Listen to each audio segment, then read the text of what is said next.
자, 고전산문 첫 번째입니다. 남백월 이성 노일부득과 달달박박인데요.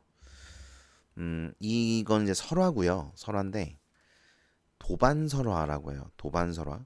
이게 뭐냐면 이제 친구 둘이서 같이 이렇게 돌을 찾아가는 그런 설화를 이야기합니다. 내용을 한번 볼게요. 이산의 동남쪽 3,000보쯤 되는 곳에 선천촌이 있는데 그 마을에 두 사람이 살고 있었다. 한 사람은 노일부득으로 아버지의 이름은 월장이고 어머니의 이름은 미승이었다. 또 한 사람은 달달박박인데 아버지의 이름은 수범이고 어머니의 이름은 범마였다. 이게 아버지 이름과 어머니 이름이 별로 중요하지 않거든요. 이 작품의 흐름에서. 근데 왜 이런 걸 이제 굳이 밝히고 있는가? 이것은 아마도 설화적 특징, 일대기 설화에서 보통 이제 누구의 아들이고 누구의 딸이고 뭐 이런 것들을 밝히고 있거든요. 그런 형식을 이제 아마 본뜬 것 같아요. 이들은 풍채와 골격이 평범하지 않고 속세를 벗어난 높은 사상이 있어 서로 벗이 되어 사이좋게 지냈다. 뭐 이제 이 사람들의 이제 탄생, 뭐 어떤 사람이다 이런 거 소개하는 거죠. 20살이 되자 마을 동북쪽 고개밖에 법적방으로 가. 법적방은 이제 절이에요. 절 이름이라고 보시면 되고 의지하여 머리를 깎고 승려가 되었다. 얼마 후에 서남쪽 치산촌 법종곡의 승도촌에 있는 오래된 절이 머물며 수양할 만하다는 말을 듣고는 함께 가서 대불전, 소불전이라는 두 마을에 각각 살았다. 이 마을 이름도 보시면 굉장히 불교적이죠. 예. 노일부득은 회진암, 암자 이름입니다. 또는 양사에 머물렀고 절 이름이고요. 달달박박은 유리광사에 머물렀다. 역시 절 이름이죠. 같이 살진 않았네요. 그죠? 그들 모두 처자를 데리고 가 살며 생계를 꾸리는 일을 하며 서로 오갔다. 근데 이거 좀 웃기죠. 왜냐면 원래 불교는 속세와의 인연을 끊어야 돼요. 그 머리를 깎는 것이 왜 머리를 깎냐면 속세와의 인연을 끊으려고 그 머리를 미는 거거든요. 그러니까 예전에는 머리카락을 안 잘랐잖아요. 유교에서는 우리나라 왜 안 자르냐? 이거 부모님이 주신 거거든. 부모님이 주신 건데 이걸 어떻게 상하게 할 수 있느냐 이러면서 안 자른 거예요. 근데 불교는 그걸 싹 밀어버리는 거죠. 그러니까 부모와의 연도 끊어버리겠다는 겁니다. 예, 그 속세와 인연을 끊겠다는 그런 생각에서 머리를 미는 거예요. 그런데 처자를 데리고 가 살며 생계를 꾸렸다. 좀 말이 안 되죠. 예, 밑에 나오긴 해요. 그러면서도 정신을 수양하며 속세를 떠날 생각을 잠시도 버리지 않았다. 그러니까 생각은 했네요. 그러니까 아마도 이제 얘네가 가장이었겠죠. 남자들이니까 이 가장이 갑자기 이제 떠나게 되면은 어 가정에 남아 있는 아이들이나 뭐 이런 게 좀 문제가 될 수 있잖아요, 그죠? 그래서 아마 이제 차마 못 버리고 데리고 갔던 것 같긴 해요. 근데 모르겠어. 나는 애초에 스님이 될 생각이었으면 애초에 결혼을 안 했어야 되는 거 아닌가? 뭐 아무튼 그래서 어쨌든 데리고 갔다. 그러면서도 속세를 떠날 생각을 버리지 않았다는 거죠. 그들은 몸과 세상살이의 무상함을 보고는 서로 말하였다. 기름진 땅과 풍년든 해가 참으로 좋긴 하지만 옷과 음식이 마음대로 생기고 절로 배부르고 따뜻함을 얻는 것만 못하다. 그러니까 극락의 세계만 못하다. 그러니까 지금 뭐 풍년이 들고 해서 좋긴 한데 그래도 극락만은 못하다. 부녀와 집이 좋기는 하지만 연지화장에서 여러 부처와 앵무새 공작과 함께 즐기는 것만 못하다. 역시 극락만 못하다. 더구나 불교를 배우면 부처가 되어야 하고 참된 마음을 닦으면 반드시 진리를 얻어야 한다. 그것이 우리의 목적이니까. 지금 우리가 이미 머리 깎고 승려가 되었는데 속세에 얽매인 것을 벗어버리고 무상의 도를 이루는 것이 당연한 노릇이거늘 어찌 계속 티끌 같은 세상에 파묻혀 세속의 무리들과 함께 지내려 하는가. 이건 이제 상대방을 비난하는 게 아니라 그렇게 해야 되지 않겠냐 이렇게 이제 서로 이야기를 한 거고 여기서 이제 무상의 도에다가 제가 위가 없는 최고의 도다라고 써놨는데 이게 무상이 한자가 인생 무상할 때 그 상자가 아니에요. 예. 그러니까 여기서 이 무상함은 세상살이의 무상함 이거는 인생 무상이거든요. 이건 인생 무상인데 요 무상은 위가 없는 이런 뜻입니다. 위가 없는 최고의 도, 가장 높은 도라는 뜻으로 해석을 하셔야 됩니다. 당연한 노릇이건을 했죠. 자, 그래서 이제 세속의 무리들은 가족이겠지, 그지? 자, 떠나려고 합니다. 이들은 드디어 인간 세상을 버리고 깊은 산골로 숨으려 하였다. 어느 날 밤 꿈에 백호광이 서쪽으로부터 오더니 백호광은 빛입니다. 그 빛 속에서 금색 팔이 내려와 부처님의 팔이겠죠? 두 사람의 이마를 쓰다듬었다. 깨어나 꿈 이야기를 하니 두 사람의 꿈이 똑같아 함께 오랫동안 감탄하였다. 사실 똑같은 꿈을 꾼다는 건 뭔가 이제 특별한 예, 뭔가 누군가가 계시를 해줬거나 뭐 이런 경우라고 우리가 생각을 하잖아요, 그죠? 일반적이진 않죠. 마침내 백월산 무등곡으로 들어갔는데 박 박사는 잠시만요. 어라?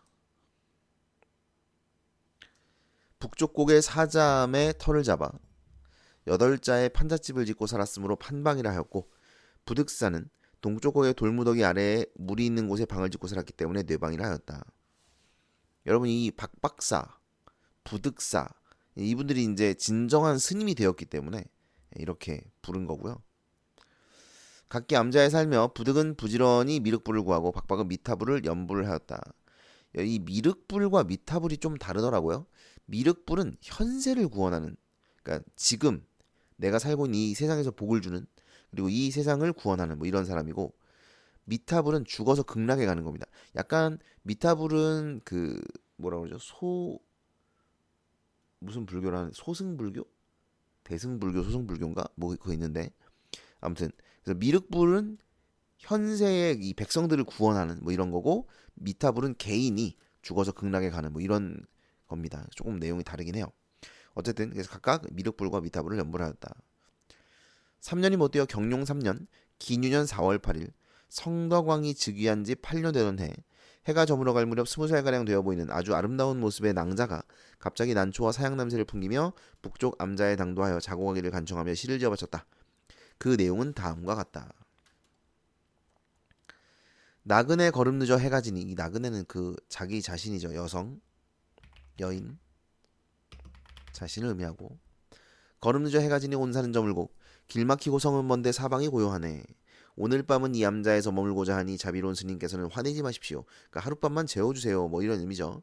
옛날에는 여러분, 우리나라에 호랑이가 있었어요. 그래서 산에 함부로 다니면은 이제 호랑이한테 뭐 물려 죽기도 하고, 그래서 많이 죽었습니다, 산에서.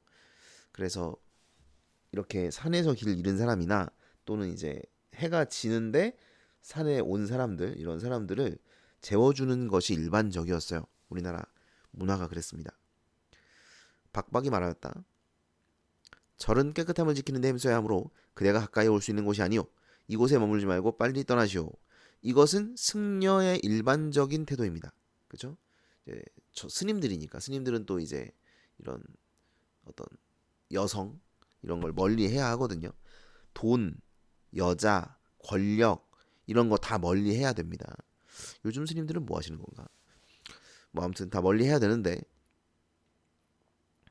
그래서 이제 가라고 한 거죠. 그냥 가라, 머물지 말고 떠나라. 아니 근데 지금 해가 지고 있는데 산인데 어디로 떠나라는 거지? 박박은 문을 닫고 들어갑니다. 잠깐만. 그렇죠. 역시 봐봐, 내가 아까 차이가 있다 그랬죠. 부득은 현세를 구원하는, 박박은 자기 죽어서 극락 가는 개인주의적인, 약간, 그쵸? 좀 달라요. 이게 괜히 이런 게 있는 게 아니라니까. 분명히 태도가 다를 거라고 생각했다. 자, 그래서 보면 박박은 그런 걸 중시하는 사람인 거죠. 내가 죽어서 극락하는 거. 그러니까 너는 뭐 네가 뭐 밤이거나 말거나 죽거나 말거나 이런 생각이죠. 나는 나를 깨끗이 해야 된다, 이런 거예요. 그렇다고 해서 이게 뭐 잘못됐다는 건 아닙니다. 사실 그 승려들이라면, 구도자라면 그럴 수 있는 거예요. 자, 그런데 낭자가 남함으로 가 또 이전과 같이 간청합니다. 부득이 말합니다. 그대는 이 밤중에 어디에서 왔소? 낭자가 대답합니다. 저의 고요하고 맑은 모습이 태화와 같은 몸인데 어디를 오고 가겠습니까? 그러니까 어디든 오고 갈 수 있다는 거예요. 어디에든 존재하는. 그러니까 나는 기운 같은 것이다.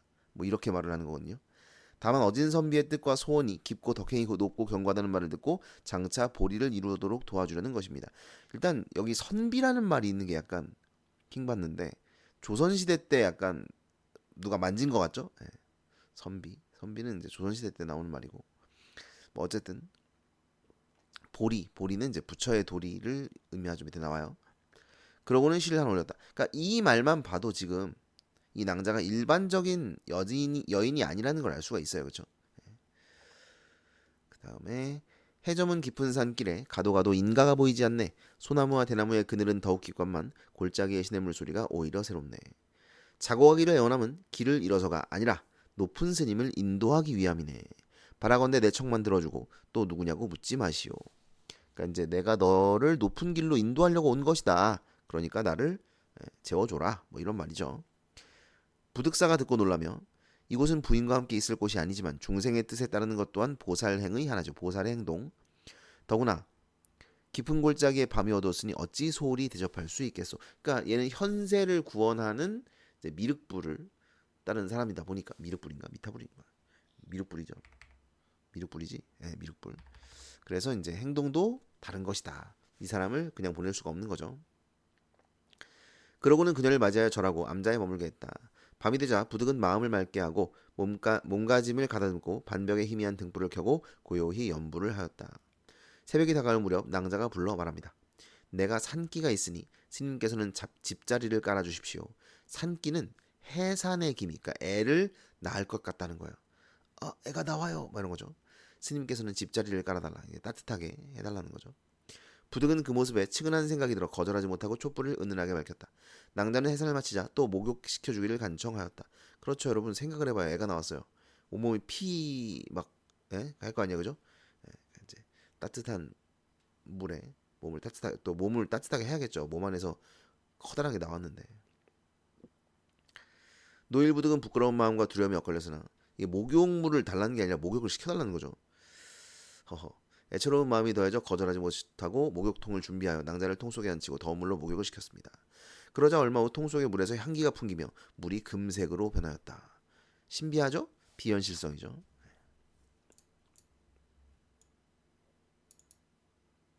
비현실성. 전기성이라고도 하죠. 부득이 놀랍니다. 낭자가 말했다. 우리 스님께서도 물에 목욕을 하십시오. 그러니까 이게 사실 일반적인 상황이면 안 하겠지만 지금 물에서 향기가 풍기고 물이 금색으로 변했으니까 이게 뭔가 신비한 경험이라는 걸 알겠죠. 그래서 목욕을 합니다. 노일부득이 마지못해 그의 말에 따르자 문득 정신이 맑아지고 피부가 금빛으로 변하고 갑자기 옆에 하나의 연화대가 생겨났다. 낭자가 거기에 앉기를 권하며 말하였습니다. 나는 관음보살인데 이곳에 와서 대사를 도와 대보리를 이루도록 한 것이요. 보리 위에 나와 있었죠. 뭐 그 부처의 뜻입니다. 말을 마치고 낭자는 사라졌다. 관음보살님께서 오셔가지고 이 부득이를 깨달음의 경지로 이끌어 주신 거라는 거죠. 한편 박박은 이렇게 생각합니다. 오늘 밤 노일이 반드시 계율을 더럽혔을 것이니 가서 실컷 비웃어 주리라. 여성을 방에 들였을 것이라고 생각하는 거죠. 그러니까 이게 그냥 뭐 방에 들였다?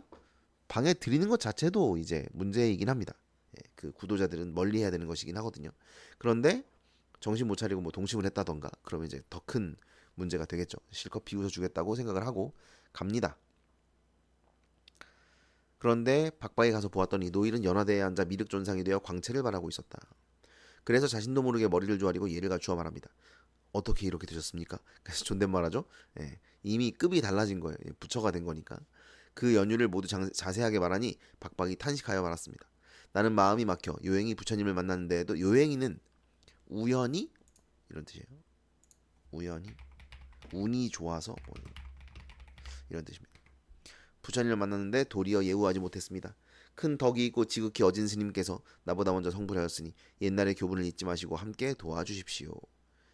노일이 말합니다. 통 안에 아직도 남은 물이 있으니 목욕을 할 수 있을 것이오. 박박도 몸을 씻자 부득처럼 무량수 부처가 되어 두 부처가 엄연히 마주 대하게 되었다. 얘도 부처가 된 거죠. 부처 되기 쉽네요. 부처가 되는 친구를 가지고 있으면 되네, 그죠? 목욕할 때 가가지고 잽싸게 그 물에 목욕하면 부처가 될 수 있다.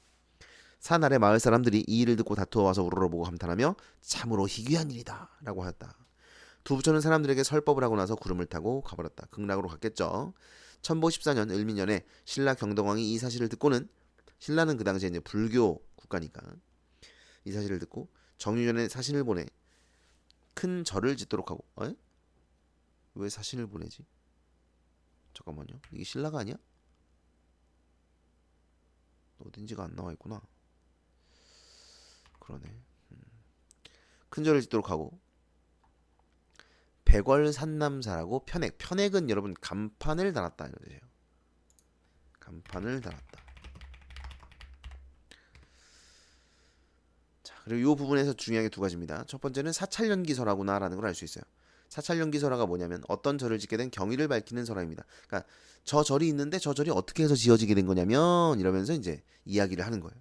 그래서 그 이야기를 들으면 저 절이 어떻게 지어지게 됐는지를 알 수 있다. 이런 얘기죠. 사찰연기설화라고 합니다. 이거 아셔야 돼요. 그다음 두 번째, 설화 중 전설에 속한다라는 걸 알 수 있습니다. 왜? 구체적 증거물이잖아요. 바로 저 절이죠. 저 산남사, 백월산남사라는 절이 있고 그 절이 증거물인 거예요. 저 절을 봐. 저 절이 있는 걸 보면 그 이야기가 사실인 걸 알겠지? 뭐 이렇게 말할 수 있다는 겁니다. 물론 안 믿죠. 우리는 안 믿는데 옛날 사람들은 믿었단 말이죠. 예? 그리고 어쨌든 그걸 이제 증거물이라고 제시를 할 수 있다는 거야. 그래서 이런 거 설화 중 전설에 속한다. 이런 걸 알 수가 있습니다. 주제가 뭘까요? 그래서 결국은 이제 도를 구하는데 중생을 무시하고 중생의 어려움을 외면하고 도를 구하는 것은 중생을 구제하고 도를 구하는 것보다 미치지 못한다는 것이죠. 그러니까 중생을 구제하는 것이 더 우선이다라는 그런 사상을 드러내는 그런 작품이라고 볼 수가 있겠습니다. 자, 적어볼게요. 적어보면 갈래는 이제 설화 중에서도 전설이다. 그 다음에 성격, 교훈적, 구도적 뭐 이런 거 할 수 있고요. 그 다음에 주제는 죄지. 주제는 중생의 구제가 중요함.